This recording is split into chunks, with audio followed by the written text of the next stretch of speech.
દોસ્તો, સરકાર હમણાં નવી નવી બદલાણી, ધારાસભ્યો બદલાણા, મંત્રીઓ બદલાણા, બધા ધારાસભ્ય મંત્રીમાંથી ધારાસભ્ય થઈ ગયા. એક વાત આપણે સમજવી પડે એમ છે કે ભાજપના 160 જેટલા જે ધારાસભ્યો છે એ એક ટીમ ગણાય, ભાજપ પાર્ટીની એક આખી ટીમ ગણાય. મેં 50 વખત તમારા બધાના આશીર્વાદથી વિધાનસભામાં ગયો, પછી બહાર આવીને મેં 50 વખત સ્ટેજ ઉપરથી એમ કીધું કે ભાજપના જે કાંઈ ધારાસભ્યો છે એની હેસિયત ન્યા પટાવાળા કરતા વધારે બિલકુલ નથી. આવું મેં અનેક કાર્યક્રમોમાં કીધું. આજ હું તમને એનો પુરાવો આપું કે નવું મંત્રીમંડળ બનવાનું હતું ત્યારે ટીવીમાં સતત એવું આવતું હતું, ફોન આવશે, ફોન આવ્યો, ફોન આવશે, ફોન આવ્યો, ફોન આવશે, ફોન આવ્યો. આવતું હતું કે નહીં આવતું ટીવી? ભાજપમાંથી 27 મંત્રી બનાવવાના છે. એ 27 કોણ હશે એની સવારે 11 વાગ્યા પહેલા ભાજપના એકેય ધારાસભ્યોને કહેવાનું ભાજપને વ્યાજબી નથી લાગતું. બધા હવામાં હાથ મારતા કોણ આવશે ને કોણ નહીં. એની ઓકાત શું થઈ? તમારી પાર્ટી તમને કહેવાય રાજી નથી તમારામાંથી કયો બનવાનો છે. મારી હારે ટીમ હોય, મારી હારે હરેશભાઈ હોય, જયસુખભાઈ હોય, મનોજભાઈ હોય તો પાંચેય ભેગા મળીને નક્કી કરીએ કે હું એકલો નક્કી કરીને અલગથી હરેશભાઈને ફોન કરી દઉં, મનોજભાઈ ન કહેતા તમને બનાવી દઉં. વાત સમજાણી કે ન સમજાણી? તમને આને ફોન આવી ગયો, ઓલાને ફોન આવી ગયો. ફોન શેનો આવી ગયો? કેમ તમે 100-150 જણા એક રૂમમાં બેસીને નક્કી ન કરી શક્યા? કેમ કે ભાજપમાં ઉપર બેઠેલા 2 જણા છે ને આ 150 ને પટાવાળા માને છે. પટાવાળાને અમે કહીને એમ કરવાનું.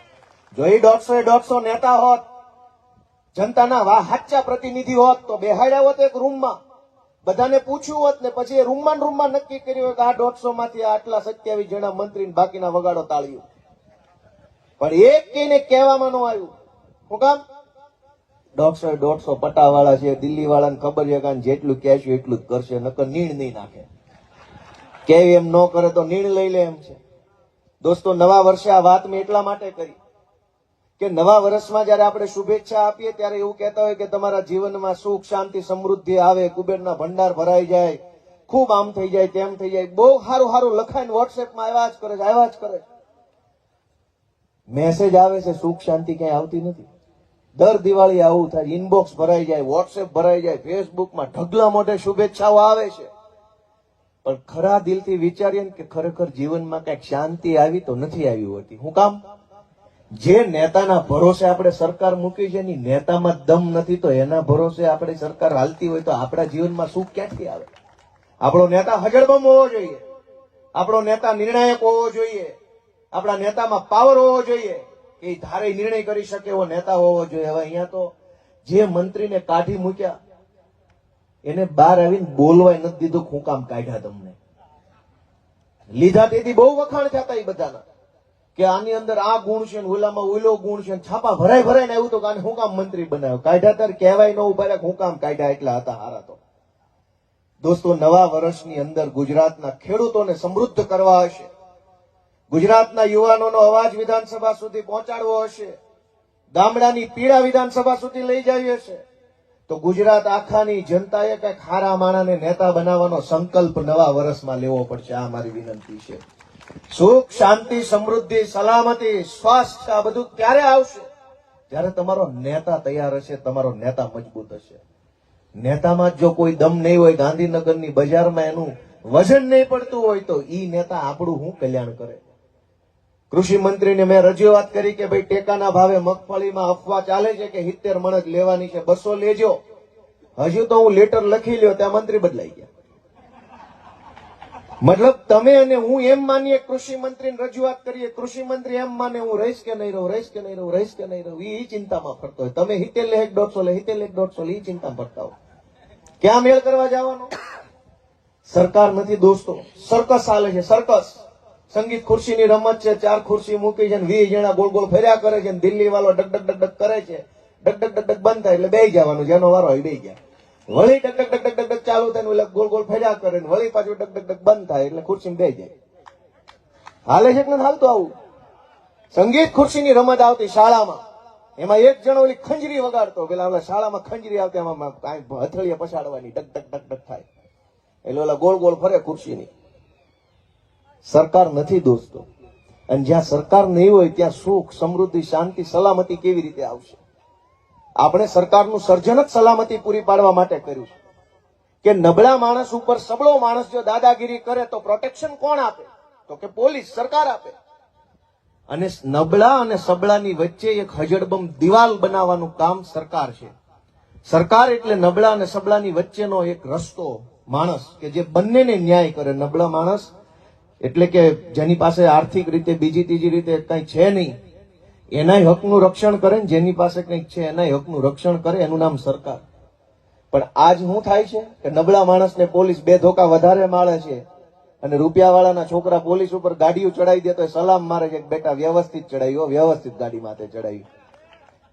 દોસ્તો, આ પરિસ્થિતિ બદલવા માટેનો રસ્તો વિસાવદરથી આપણે ખોલ્યો છે. ગુજરાત આખામાં તમે જે મોટું કામ કર્યું છે એ કામ એવું છે કે કરોડો લોકો રાજનીતિથી કંટાળી ગયા હતા, કે મૂકો લપ પડતી, હતાશ થઈ ગયા હતા, નિરાશ થઈ ગયા હતા, થાકી ગયા હતા, માનસિક રીતે બધું છોડી દીધું કે મૂકો લપ ભાઈ, આ કાંઈ કરવા જેવું નથી. ખબર હતી કે ખોટું થાય છે પણ બોલવા કોઈ તૈયાર નહોતું, કેમ કે થાકી એટલા ગયા હતા. કેમ બોલવું, શું કામ બોલવું? સહેજ બોલો ત્યાં તમને પોલીસ પકડી જાય, સહેજ બોલો ત્યાં તમને ભાજપના માણસો ધાક ધમકી કરી જાય, ઘડીક બોલો તો વળી તમારું કાંઈ ઉપજે નહીં. તમે જે નેતાના ટેકે બોલતા હોય એ નેતા હવાર થાય તો ભાજપમાં વયો જાય, તમે એકલા પડી જાઓ. વર્ષોથી ગુજરાતની જનતા દુખી તો હતી પણ બોલે એવો રસ્તો નહોતો એની પાસે. તમારા બધાનું આ ગુજરાત ઉપર એક ઋણ છે કે તમે અહીંથી રસ્તો ખોલી દીધો છે. વિસાવદરથી ડેલી ખોલી દીધી છે તમે. એની ડેલી ખોલી છે, ત્યાંથી રાજમાર્ગ નીકળશે ને વિધાનસભા સુધી પહોંચવાનો છે આ વિસાવદર વિધાનસભાથી. અને તમારા હાથે એવું સારું કામ થયું છે. ચૂંટણીની અંદર કેવડી મોટી તાકાત અહીંયા કામે લાગી ગઈ હતી. તમામ પ્રકારના મંત્રી, સંત્રી, તંત્રી, પૈસા, ગુંડા, પોલીસ, બુટલેગર બધું જ અહીંયા ગામડે ગામડે ફરતું. પણ તમે જે ટક્કર આપી છે, તમે જે ઈમાનદારીથી, નિષ્ઠાથી કામ કર્યું છે, જે મતદાન કર્યું છે, એ એળે નથી જવાનું એવો મને પૂરો વિશ્વાસ છે. દોસ્તો, તમે બહુ સરસ મોટું કામ કર્યું છે. આજે નવા વર્ષમાં હું આપણા બધા કાર્યકર્તાઓને, આગેવાનોને, સમર્થકોને, વડીલોને, વિસાવદર વિધાનસભાના, બેસાણના, જુનાગઢ ગ્રામ્યના સૌ મતદાતારોને હું હૃદયપૂર્વકના પ્રણામ કરું છું અને નવા વર્ષના રામ રામ કરું છું. ભગવાન આપણને બધાને ખૂબ બળ આપે, શક્તિ આપે એવી હું નવા વર્ષે પ્રાર્થના કરું છું. અમને ખૂબ શક્તિ આપે એવી પ્રાર્થના કરું છું, કેમ કે લડાઈ હજુ ઘણી લાંબી છે. હજુ તો એમ સીધા નહીં હાલે. એટલા વર્ષથી ખાઈ ગયા છે ગોઠણિયા વાળીને, એટલે સીધા તો નહીં હાલે, થોડીક વાર લાગશે. પણ જેમ મનોજભાઈએ કીધું એમ, તમે બધાએ મને આશીર્વાદ આપ્યા પછી, તમારો મત મળ્યા પછી, તમારો પ્રેમ મળ્યા પછી, તમારા આશીર્વાદ મળ્યા પછી આખા ગુજરાતની જનતા હવે મને આશીર્વાદ આપે છે, પ્રેમ આપે છે, આમંત્રણ આપે છે, બોલાવે છે. તમે જાણતા હશો ગુજરાતના ખૂણે ખૂણેથી લોકો ફોન કરીને, મેસેજ કરીને, રૂબરૂ આવીને પાર્ટીમાં ઈશુદાનભાઈને કે મનોજભાઈને કે હરેશભાઈને ફોન કરીને કહે છે કે ભાઈ તમે અહીંયા આવો, અહીંયા તમારી જરૂર છે. પાલનપુરથી, બનાસકાંઠાથી, હિંમતનગરથી, ભુજમાંથી, સાબરકાંઠાથી, દાહોદમાંથી, ચારે તરફથી લોકો એમ કહે છે કે અહીંયા આવો, અહીંયા બહુ જરૂર છે. પણ હું એમ કહું છું કે ભાઈ અમારી જરૂર તો પેલા અહીંયા છે ભાઈ. અહીં વાળાએ પેલો વારો આપ્યો, અહીં વાળાએ મત નો આપ્યા તો અમારી ક્યાંય જરૂર નહોતી ભાઈ. આ તમે મત આપ્યા એટલે અમારી જરૂર બધે છે. પણ આજ નવા વર્ષે વિસાવદર વિધાનસભાના આપણા સૌ કાર્યકર્તાઓ, બહેનો, ભાઈઓ, યુવાનો બધાને મારે વિનમ્ર ભાવે પૂછવું છે કે તમે બધા હુકમ કરો તો હું નવા વર્ષથી નવા સાહે ચડું. તમે બધા એમ કહો કે ભાઈ ગોપાલ તારે કરવાનું છે તો પછી હું નવા સાહે ચડું.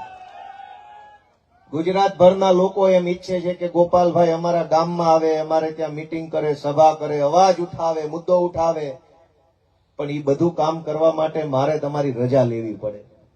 અને અહીંયા બેઠેલા બધા જ માણસો ખોખારો ખાઈને મને રજા આપે તો હું મનોજભાઈને, ઈશુદાનભાઈને, કેજરીવાલ સાહેબને કહીશ કે ગોઠવો અમારું, હવે આખા ગુજરાતમાં હલાવી નાખવાના છે પાટિયા ભાજપના. પણ તમે બધા મને હુકમ કરો છો કે નથી કરતા? હુકમ કરો છો બધા? અડધાએ હા પાડી છે તો મારે કશું આવતા વર્ષ સુધી વાટે રહેવું પડશે. ભાઈ હોય એટલા બધા બોલો કે ભાઈ ગુજરાતમાંથી ભાજપના મૂળિયા કાઢી નાખવાની જવાબદારી તમે મને સોંપો છો કે નહીં? તો ફરો આખા ગુજરાતમાં હલાઈ નાખીએ ભાજપ વાળાને, ભ્રષ્ટાચાર ભગાવી અને ખેડૂતનું શાસન 27માં વિધાનસભામાં બેસે એના માટેની જવાબદારી તમે મને આપો છો? તો હું આજથી તમારી રજા લઉં છું, વાંધો નથી ને? અહીંયા હું મળતો રહીશ તમને બધાને ખબર છે. બીજા અને ચોથા શુક્રવારે વિસાવદર ઓફિસે, બીજા અને ચોથા શનિવારે ભેસાણની ઓફિસે હું રૂબરૂ મળતો હોઉં છું. અને આ ફિક્સ 4 દિવસનો કાર્યક્રમ છે મહિનામાં. કોઈ આકસ્મિક કાર્યક્રમ કદાચ આવી ગયો હોય, કઈ ઘટના દુર્ઘટના હોય તો ન હોઉં. નહીતર તો હું બીજા ચોથા શુક્રવારે વિસાવદર, બીજા ચોથા શનિવારે ભેસાણની કાર્યાલયમાં હંમેશા રૂબરૂ મળવા માટેનો બેસતો હોઉં છું. અને અહીંયા ડુંગરપુર જિલ્લા પંચાયતના કાર્યકર્તાઓ આગેવાનો વિસાવદર મળી શકે, વડાલ જિલ્લા પંચાયત સીટના કાર્યકરો આગેવાનો ભેસાણ મળી શકે એવી વ્યવસ્થા ગોઠવેલી છે. તમારા બધાના આશીર્વાદથી નવા